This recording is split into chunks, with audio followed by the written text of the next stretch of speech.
Damel kaget raos sing manahipun ngabdipun Semar. Lah menika rak mboten mangling Penembahan Durna ing Saka Lima Penembahan. Kula ngaturaken sembah pangabekti kula kunjuk Penembahan. Gondhok blekuduk suwaru gembol Semorante wela. Ya Semar kowe ngaturke bekti karo aku wis tak tampa ora liwat pangestuku Tampanana ya Semar. Nggih kula pundhingga jimat paripe dayanana ing kasantosan. Kalian sinten? Mboten pangling Rekyana Patih Sengkuni. Iya Semar. Aku ingkang prapta ning Karang Kadempel Semar. Syukur Rekyana Patih. Bekti kula kunjuk nggih Rekyana Patih. Iya Semar ndak tampa. Pangestuku Tampanana. Bapa Penemban Durna, kula ngaturaken bekti kula kunjuk Penemban. Anak Prabu Ngamarta menika. Inggih Bapa Penemban. Inggih. Kula tampi malah kaget raos sing manehipun ing Bapa ing Saka Lima dire panjenenganipun Nak Prabu Ngamarta sampun keparang rawuh wonten ing Karang Kadempel. Sampun sawetawis Bapa Penemban. Inggih syukur. Dipun sekecaken anggenipun lenggah. Bapa Durna ki kula aturi sekeca anggenipun lenggah. Inggih sampun boten kirang prayogi. Paman Arya Sengkuni kula ngaturaken bekti kula kunjuk. Kula tampi dawah sami-sami nggih anak Prabu Durna bapakku. Aku ngaturake basaku katura. Werkudara anakku wong gagah. Tak tampa Werkudara pangestune Bapak Tampanana ya nang ya lik ya ngger. Yo ndak gegem dadiake jimat.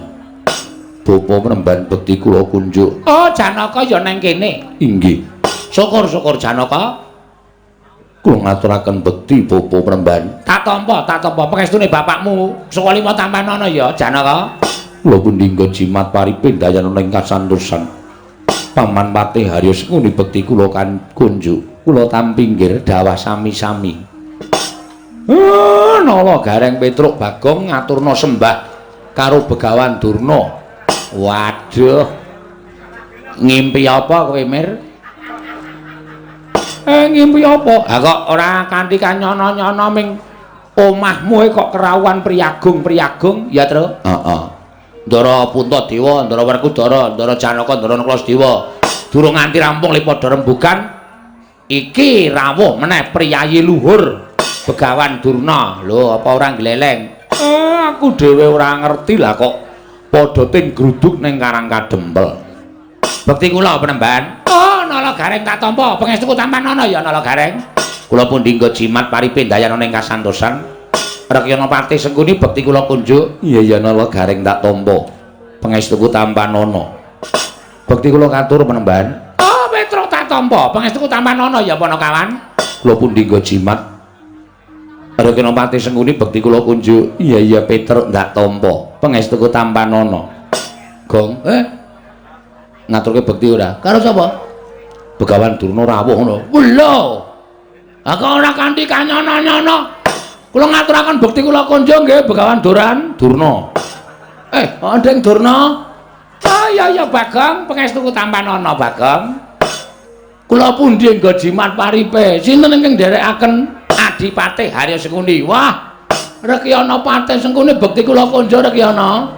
Iya Bagong ndak tampa pangestuku Tampanana. Niki sangat anggen.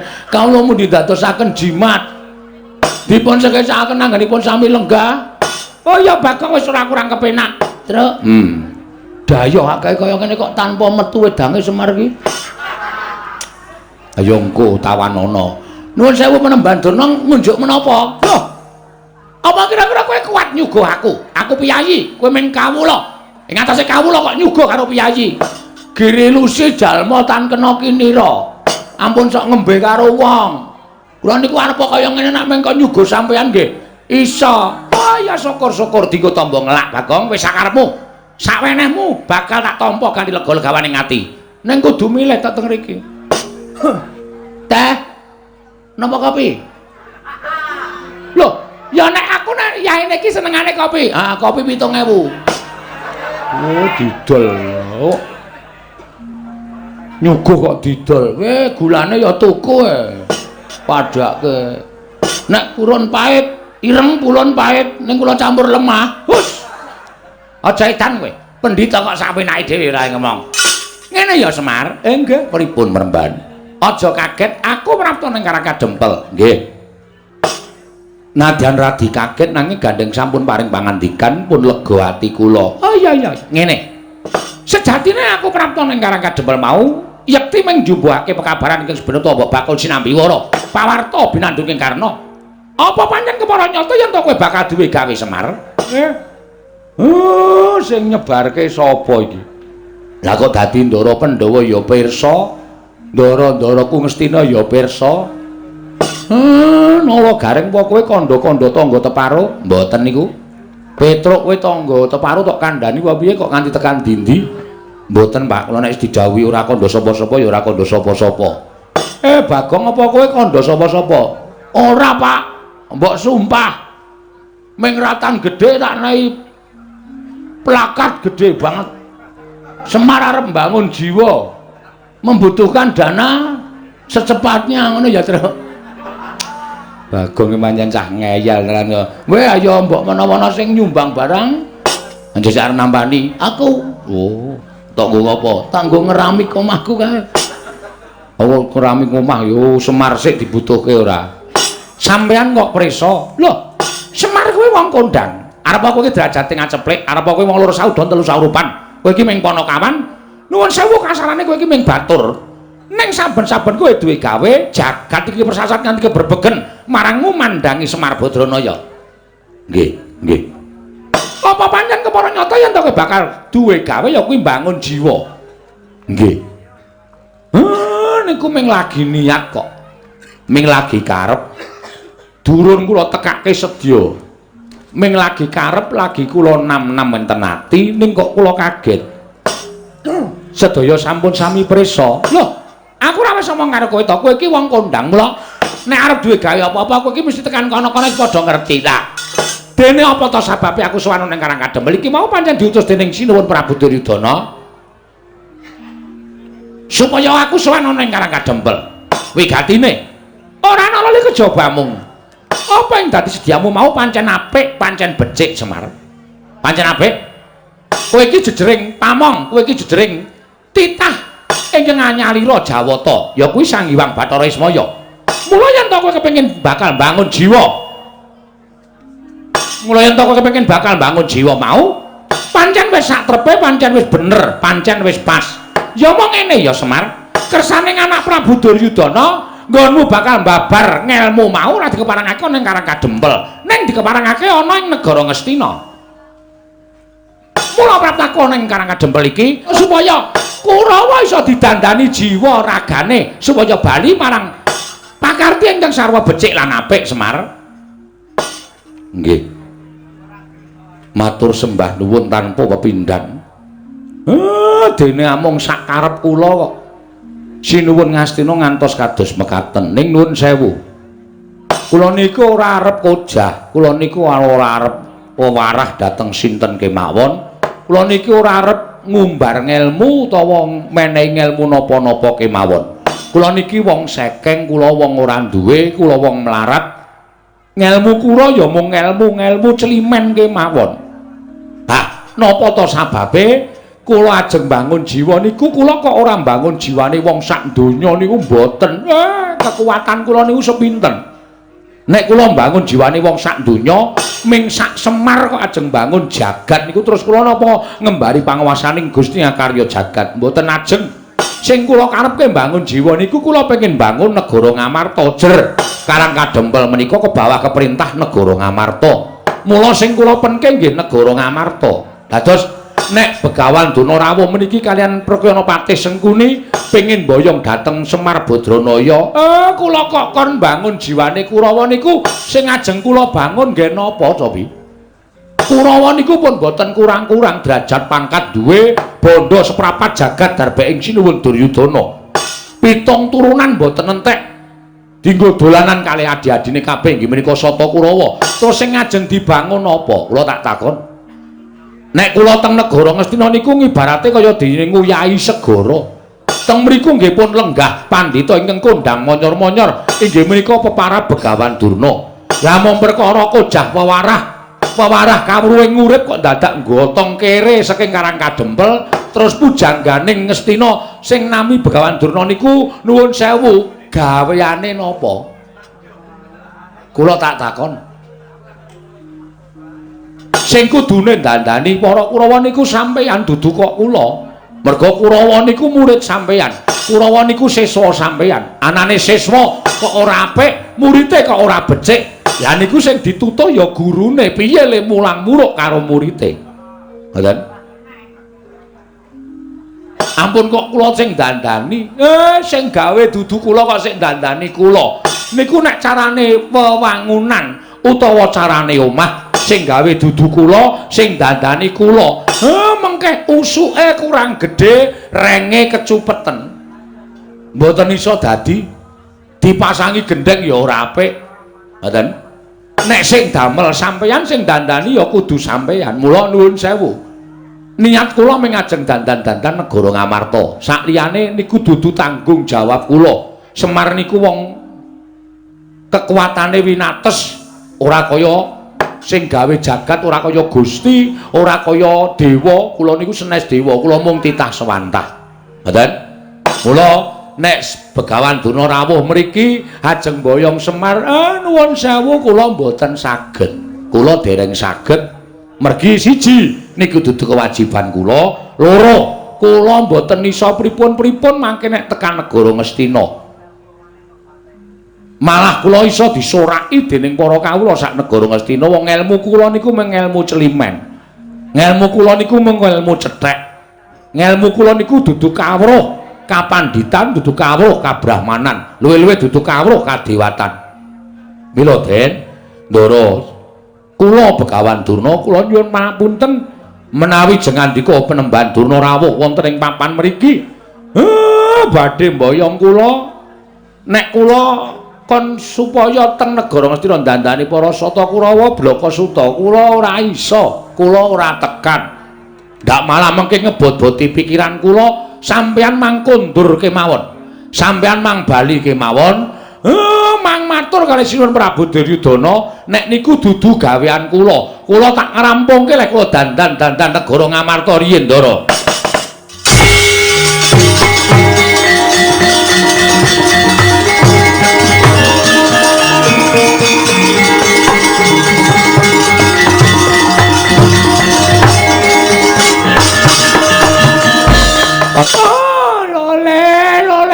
Lole semua nanti dawela. Lah kok dadi tekan semono nggonmu guneman Semar.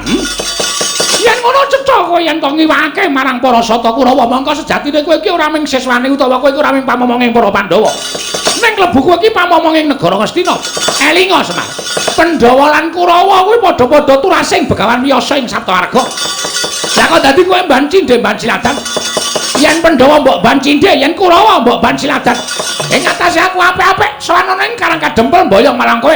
Diutus dening anak Prabu Duryudana. Ning tinemune nggonmu wangsulan lah kok nyerekake pikire Begawan Durna. Nyerekake atining Begawan Durna. Mangke riyen kula nyerekke nggon apa? Kula omong niku kanggo kula tata. Aja nganti omongan kula menika damel serik penggalipun Begawan Durna. Lah kok saniki sampeyan ngendika kaya ngono. Lho, kowe ngandhake sing gawe Kurawa sapa? Kurawa mbiyen ibarate kaya dene wadah ingkang suwung. Sing iseni Begawan Durna, tak iseni ngelmu sing apik-apik. Terus kowe kandha karo Begawan Durna, kowe matur karo aku. Sing gawe Begawan Durna, sing dandani ya kudu Begawan Durna. Yen ngono terus Pendhita Ngastina kuwi gaweane apa? Nek perkara dandani Kurawa kok dadak kongkonan karo wong Karang Kadempel. Coba aku tak takon karo kowe. Apa kaya ngono kuwi ora nyerek-nyerekke ati? Nuwun sewu sampeyan niku Pendhita kok isih gampang kebranang penggalihe to. Sampeyan niku Pendhita kok isih gampang nesu. Monggo Pendhita niku watekane tanduk aris ulat manis ing cipta demen tetulung. Adoh penggawe cidra. Ngalah tananggunggung diri gawe senenging liyan. Niku wateking Brahmana. Nek sampeyan nganggo serban kethu sarwa putih mongko durung iso ngleksanake sifat sing kula aturke. Mboten sang nganggo kethu sampeyan. Ngangge caping mawon. Sampeyan durung iso nglakoni minangka dadi Brahmana ketitik sampeyan gampang murup atine. Gampang murup penggalihe. Nuwun sewu, Ndara. Nek sampean kaya ngoten iku wis memper nek Kurawa pancen pambegane sasar susur. Kurawa pambegane angkara murka. Kurawa niku sawijining wong sing wis ora iso didandani. Lah pripun? Lah wong gurune watake kaya ngono. Napa meneh Kurawane? Kowe aja wangku gawan ngawur. Sing marai Kurawa elek iki dudu Begawan Durna. Sinten nek dudu sampean? Iki sing nang mburiku iki. Sampeyan nak senengane kaya ngoten kok golek kanca lho. Wong kula ya ora ngopo-ngopo. Ben wong loro Dik Pate mengki ndak. Kula ora masa kijenan ora dikanca kaya. Niki sing gawe jar sing gulang-gulung karo Kurawa iki. Dudu aku. Dadi aja nyalah karo Begawan Durna. Nuwun sewu. Punta, sampeyan mboten sakakean gunem tanpa guna. Mboten sakakean pangandikan. Saniki sampeyan gelem kundur napa mboten? Mergo nek sampeyan tau nono Windanana lenggah teng Karang Kadempel, kula ora gelem bali, kula ora gelem diboyong teng negara Ngastina. Lah mbok sampeyan ngenteni tekan jaman apa mawon, Semar ora bakal pindah saka Karang Kadempel. Lho, nek ngono pancen niat ora gelem tak boyong nang negara Ngastina. Monggo Semar. Ya aku diweling dening anak Prabu Duryudana, Bapak Durna menawi mboten saged boyong Semar wonten negari Ngastina. Ateges Bapak Durna menika mboten lahir batin anggenipun sumuyut ngayom wonten negari Ngastina. Ateges aku padha karo ora dianggep ana negara Ngastina. Mula tinimbang aku bali ana negara Ngastina ora boyong ngelawan kowe. Luwung kowe bakal naruda paripeksa. Lah nak tenan to. Kriwikan dadi grojogan geguyon dadi tangisan. Sampeyan ngomong kaya ngoten niku ampun gawe nesune anak-anak kula. Mengkene anak kula salah siji wonten sing nesu. Kula ora tanggung niki cah awur-awuran kabeh. Sampeyan iki nek pendhita elek derajate mung mergo dinggo awur-awuran kali anak-anak kula niku kula ora tanggung. Aku ora wedi karo anak-anakmu. Kuwase kowe gelem mangkat apa ora? Yen kowe ora gelem mangkat, ora mung kowe sing tak katutke dosane. Ning klebu Karang Kadempel kene bakal tak katutke dosane. Yen perlu Karang Kadempel tak bumi angus legane atiku. Terus? Nesu ora kowe? Ora. Bagong kuwi sing biasane kena sura, Gong. Edian. Gong. Gong, ngapain? Durna teko. Ngapa Durna? Omong karo bapak. Omong piye? Bapak arep diboyong ning negara Ngastina. Terus bapak emoh. Goblok kok Semar iki. Lho. Ah wis seneng karo bapane ngono goblok to. Goblok. Ah ning Ngastina ki bandane mengalir. Nek Semar gelem dadi pamonging para Kurawa ki sugih wingi-wingi ora ketayalan ngrekoso uripe kaya ngene. Sik to aku tak neluske omonganku. Semar ora gelem. Dasare Semar arep bangun jiwa negara Ngamarta. Jiwane kawula sak negara Ngamarta dibangun karo bapak. Lah Sinuwun Duryudana mireng. Bareng Sinuwun Duryudana mireng, Sinuwun Duryudana kepengin diwejang karo bapak Semar. Mula bapak Semar arep digawa ning negara Ngastina. Terus bapak emoh. Dasare ngapa sih? Bapak kepengin rampungke pakaryane negara Ngamarta. Tur kuwi dudu gaweane bapak. Kuwi dudu kewajibane bapak. Dandani Kurawa kuwi dudu kewajibane bapak. Sing bapak duwe kewajiban iki dandani para Pandhawa. Durna Sumbar. Ngene piye? Nek Semar ora gelem tak boyong ning negara Ngastina, tak ruda paripeksa. Wis ben. Lho. Ora nesu, Gong. Ora ana sing nyangkut keamanan Karang Kadempel. Kuwi pribadine Semar karo Durna. Masa aku kok nesu? Lah kowe iki anake sapa? Anake Semar. Lah Semar dingonone kok kowe ora nesu. Piye? Semar dingonone kok kowe ora nesu. Ora aku masuk angine Semar atilek kok. Tanteni dina rong dina telung dina kok tanpa jedul. Bareng ketemu ing waras le. Aku arep muni dengkulmu mlocot. Ora tegel bapak kowe. Ha iya, ning ana sing kata-kata sing jajahe kowe iso marai nesu. Piye kata-katane? Kata-katane piye kata-katane? Ngene iki. Piye? Semar, nek kowe ora gelem tak boyong ning negara Ngastina,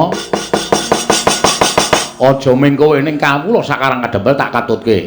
Maksude karo kawula Karang Kadempel diboyong kabeh? Ora. Kawula sak Karang Kadempel arep di bumi angus. Arep di bumi angus. Bumi angus iki apake, Tru? Ha iki omongan karo wong goblok SDM rendah ki ngene iki. Di Bumi Angus ki mbok menawa arep digawe sungsang bawana balik, nek perlu Karang Kadempel arep diobong karo Begawan Durna. Cangkeme sapa wing? Nek ora metu golek rokok sik. Nyemelange. Sapa terus sing muni ngono kuwi? Begawan Durna. Yakin? Yakin. Ku nek aku nesu kok kowe ngapusi? Ora. Aku krungu dhewe. Kowe lho iki? Heeh. Asli to? Asli. Nesu aku.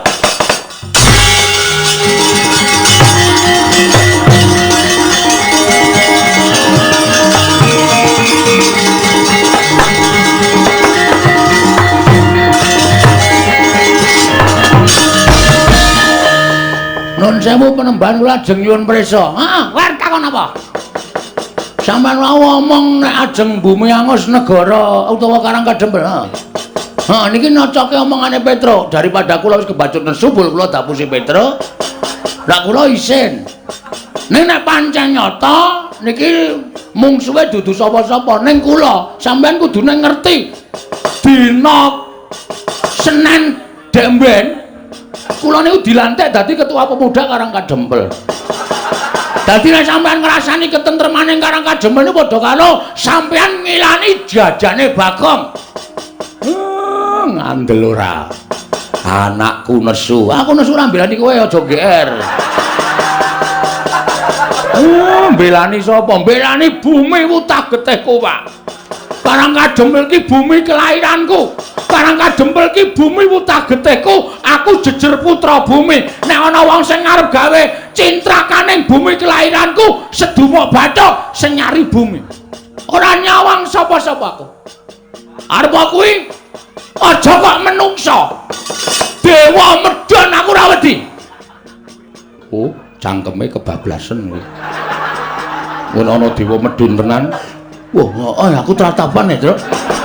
Ora kaya ora. Ya wis ora dewa wis. Anjur wedi ora. Aja kok menungso, demit aku ora wedi. Wo sidane demit sidane. Ora dewa, nyemelangi enak dewa. Mun nek medun tenan, Bagong jabut nyawamu. Mudar tenan aku. Loh, saiki karepmu piye? Loh, saiki kula manut karo sampean. Nek sampean ajeng boyong Semar, Semar ora gelem niku pribadi perkara sampean karo Semar. Ora masalah. Monggo arep dirembuk cara piye ora masalah. Nek sampean aja nganti ngatutke Karang Kadempel. Ngono. Aja nganti ngatutke Karang Kadempel. Semar kuwi kami tuaning Karang Kadempel. Ha sing do ngakoni. Lho, kowe ora ngakoni bapakmu kami tuaning Karang Kadempel.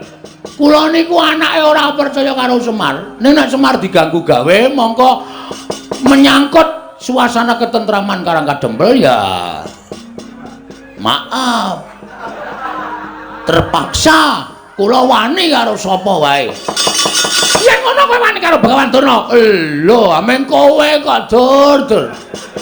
Aku kowe sumbar meniki yen ngono kowe wani karo Begawan Durna. Rangkep apa itu ora bakal tak tinggal loncat. Kowe ora ngerti Bagong nek wis nesu kok. Rumangsane. Iki tengike ra jamak-jamak.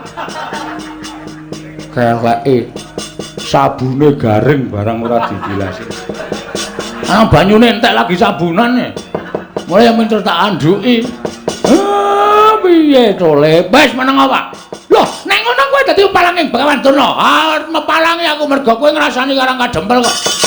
Kowe aja pisan-pisan ngrasani Karang Kadempel. Nek kowe ngrasani Karang Kadempel dudu ajanging Semar. Kowe iki mau apa ya jenenge? Ora to ya kowe. Ngono apa itu maksude? Dudu Semar sing ngadepi. Dudu Semar sing ngadepi. Ning Bagong, jajane Bagong sing dienggo ajanging peperangan. Wah, edian. Gleleng tenan cah iki. Ya kuwi. Durna iki biasane sok nggawa Kurawa. Durna ora temandang sing maju Kurawa. Kowe nggawa Kurawa? Heeh. 100. Mbok dilongi. Wong Kurawa 100 kok ngelongi. Wong nantang kok bareng krungu ana Kurawa 100 kok tratapan ora. Aku ora bakal mundur sejangka. Neme mungsuh Begawan Durna ngendi papane wong neter kanthi dayan. Wah, panas maning jajaran sertane bawana. Yen ngono Bagong sing palangi niate Begawan Durna. Ayo, kowe ngecak pirang dina? Kowe ngecak apa? Ora tangan dadi galoncat. Mati Begawan Durna musuh Bagong luwung ora urip nang alam padang. Oi, cewek.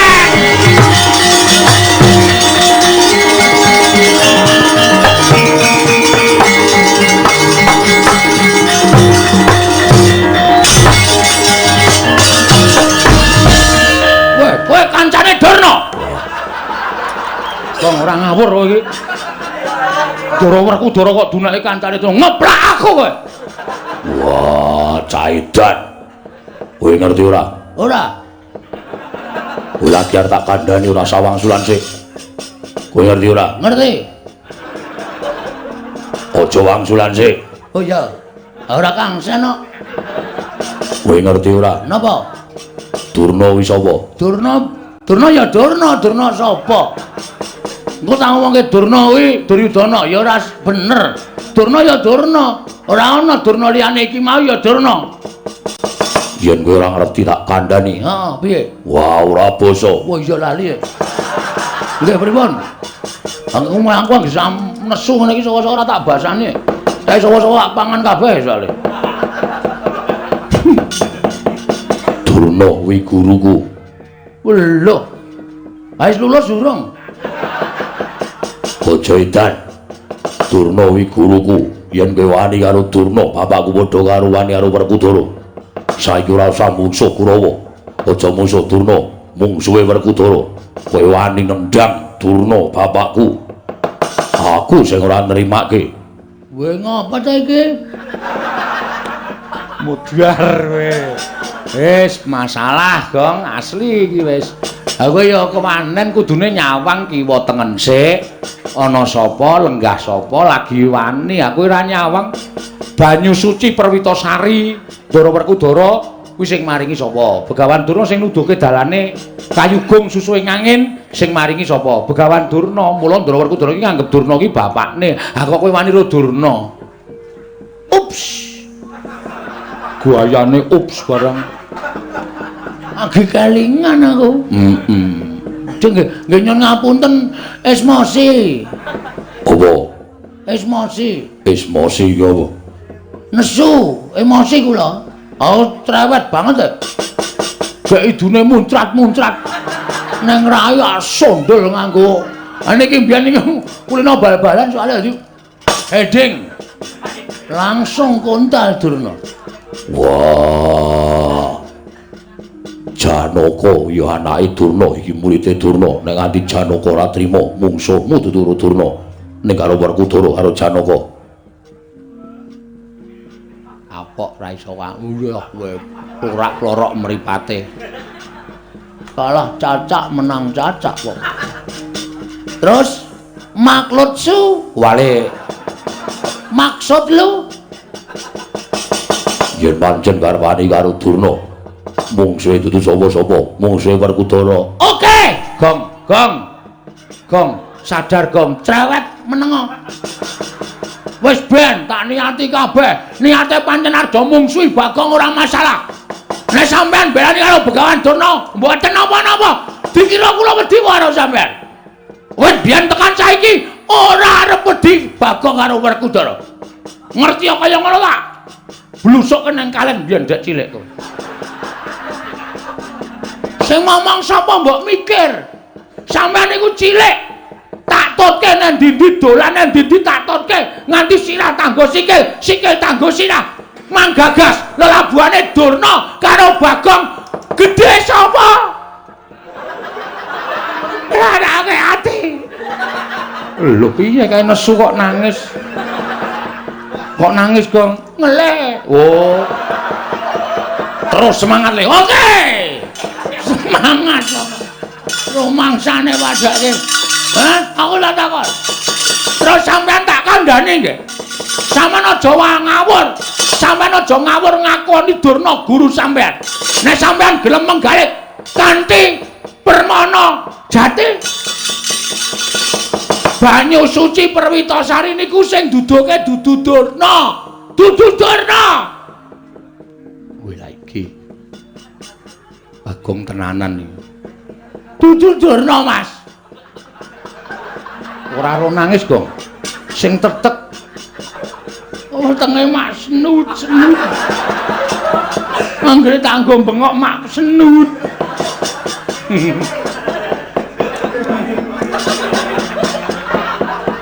Pokokan sambel e, Tru. Jangan apa-apa ana lomboke kabeh.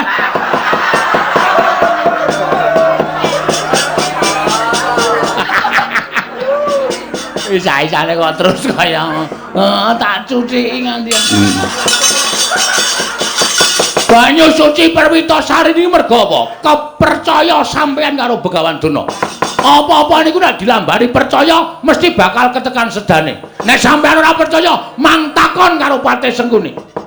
Durna ngomongi ning Gunung Candramuka, ning Guwa Sigrangga, ning Alas Tik Brasara, sampeyan ketemu karo Bathara Bayu, karo Bathara Indra. Entuk inggih menika Kyai Bargawastra, ya ta? Ha. Kuwi mbiyen jane Durna ora nunduke papane, ning Durna kepengin ndlomproke sampeyan teng juranging pepati, ning merga sampeyan percaya ora tekaning pati malah entuk nugraha. 1. Mbah. Bagong kok ngerti ya? Ngerti wae. Angka 2. Sampeyan arep dipateni karo wong Astina. Srana arep dicemplungke teng segara. Karo Begawan Durna. Ning merga sampeyan percaya karo Begawan Durna. Sampeyan teng segara ora mati malah ketemu karo Sang Mahardi Kengrat. Ya Sang Ruci Bathara. Sampane entuk tirta pawitra mahaning suci, ngelmu kasampurnan, manjing suruping pati, sastra cetha paripurning wangsit. Edian. Bagong kok kaya ngono lho. S2 e. Waduh. Cah cerdas e padake. Nyepelekke. Niku kabeh mergo sampean percaya, ora kok Durna sing duduhi. Ha kok seprene sampean sing duwe kapercayan, nek sampean iki sing duduke Durna, salah, Bung. Bung pait. Dhuwur ngambung ngisor becik. Oh, tante. Ngawur. Ha. Munia saiki. Munia, apa kabeh labuhane Durna? Mboten. Ora, Durna iki ora duwe ngelmu, kapinteran. Durna iki ora duwe ngelmu, kawaskitan. Durna iki dudu dununging wahyu. Ning Durna niku gurune wong perang. Nika gurune wong perang tok til. Ora ana kawruh napa-napa. Nek sampeyan le mulang perang Durna, kula lagi percaya. Nek tirta pawitra maning suci kok saka Begawan Durna, itu bohong besar. Dene sampeyan durung percaya lan masih sanksi dengan kata-kata. Bagong, silakan naik ke Mahkamah Konstitusi.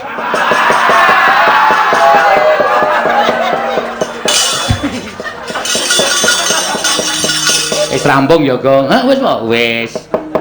Oh, muni ana iki. Kuwi kok ngerti saka sapa? Iki apa? Iki Vespa iki, Vespa ndasmu kuwi. Ora nesu. Ha kaya Vespa tenan emang. Iki kaya plentronge. Oh, iki kaya ngarep kae, bemper ngarep. Iki sedele nang kene.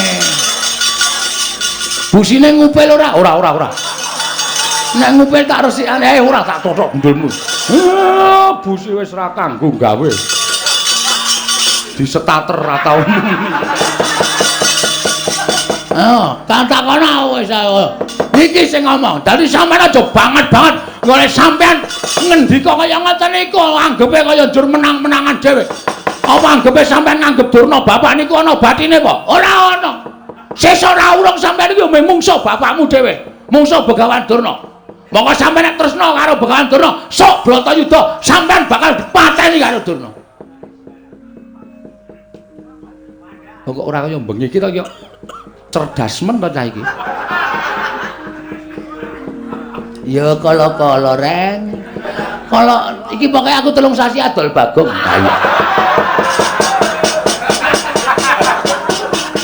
Kok adol Bagong. Oh, lakon kok jaluke mung Bagong metu sore, Bagong metu sore. Mbah aku lagi dadi rol tahun iki ya ora apa-apa. Ya wis ben. Pun man gagas. Nek pancen mang timbang-timbang omongane Bagong niku salah, mang nutuh Bagong. Kabeh niku bener dan fakta dengan apa? Apa jenenge? Ah ora ngerti sarta omongke apa. Oh jenenge ala apa? Ah jenenge Sprinter kuwi Vespa. Apa jenenge? Fakta dan kabulasi.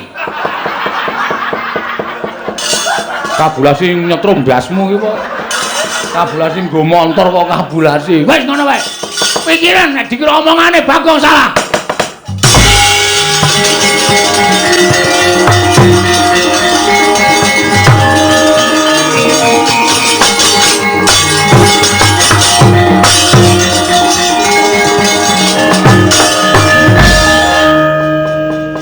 Bagong, Nun, aku sing nyuwunke ngapura Werkudara ya, Bagong. nah iki piye mbok ngene iki? Nggih, ngon ngapunten kula kepeksa ngonten niku merga kula ming dunungke mawon kok sinuwun. Iya iya. Bagong ngaturke panuwun tanpa pepindhan Werkudara. Nggih. Ana tetembungan bathuk bala isi madu. Ya mung Panakawan Bagong. Ing satemene wis bisa narbuka penggalihing siadi. Mula aja banget-banget nggonmu tansah ngegungake apa kang dadi penemumu kuwi penemu sing paling bener. Wah, ya wis. Werkudara, Apa? njaluka ngapura karo Bagong, kowe salah. Kae wong tuwa, kae sing momong kowe mundhak mengko uripmu sasar susur lan kuwalat. Bagong. Apa? Wah, iki arep aleman iki ngene iki. Ya aleman ya aleman. Terus men gagar otak. Aku entuk masak sithik kowe iki. Mangsaku kok. Ndara Werkudara iki le nimbali wit tenanan Bagong wis halus ngono ngopo. Arep tak gawe angel kok ya men. Lah ngono ya sapenake dhewe. Bagong. Nun. Jarine mbarep kakangku. Kowe bathuk bolo isi madu, Bagong aku kleru. Aku njaluk ngapura. Sonara dibaleni. Ora. Ah, ngono kuwi ya. Apa-apa kok njur ranggre wani Durna Ardiwangi, wani Durna Ardiwangi. Durna iki anggepe apamu? Iya. Ngene nganggo pikiran ora waton nesu. Ora kok waton sapenake dhewe apa-apa iki dipetung aku omong ngene iki tuna bathine piye, aku omong ngene tuna bathine piye. Ngono kuwi ora njur dumeng kegongke aku Satriya Digdaya sapa-sapa arep tak salahke sapa-sapa arep tak salahke anjur sak kepenake dhewe. Setan ora basa. Aku ora basa kok ora. Wah ora krasa e. Ngapunten nggih Den, nggih wonten niku pokoke intine ngoten niku. Iya. Tiba sepadha-padha. Iya. Aku kelingan kowe mbiyen sok momong aku. Ora mengsok. Sasan pendak dina e. Anggere rados wis didodhok lawange. Deng deng deng Bagong. Terke nang kono. Wah sarungan tok. Ya tak tutke to sampean. Sampeyan kelingan mboten? Jaman teng kebon nika. Dolan nang tengah alas nang kebon. Bagong, iki ana jangkrik dikedhuk. Bareng kula kedhuk terus, yo matur nuwun. Terus mangke nggih to? Setan wong tua kok ngedhuk lemah. Bareng wis jeglong terus minggu. Wis tau Bagong, wis mantol tenan aku. Asem kok. Akhire ling ngedhuki padase atos banget e. Juluk-juluk bareng jero iki terus dhek mekangkang kae. Matur nuwun. Oh, nakal ora jamak-jamak. Lho ngapura. Kelingan to? Kelingan.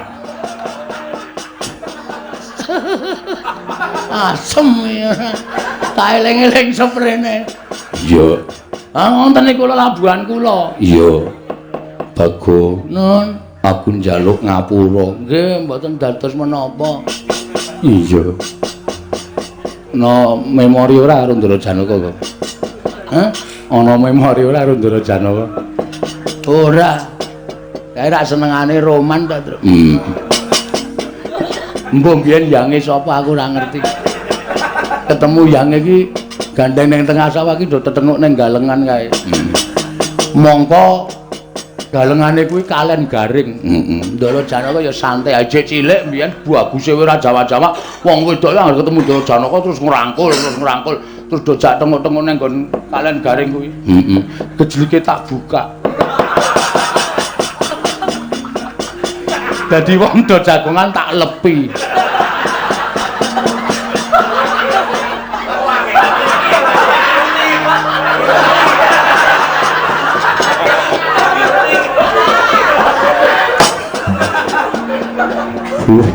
Kula rak bingung. Wong bar garing apik-apik kok. Jare kula kemproh. Jebul gejlike dibuka Bagong. Wonge keplok-keplok saka dhuwur.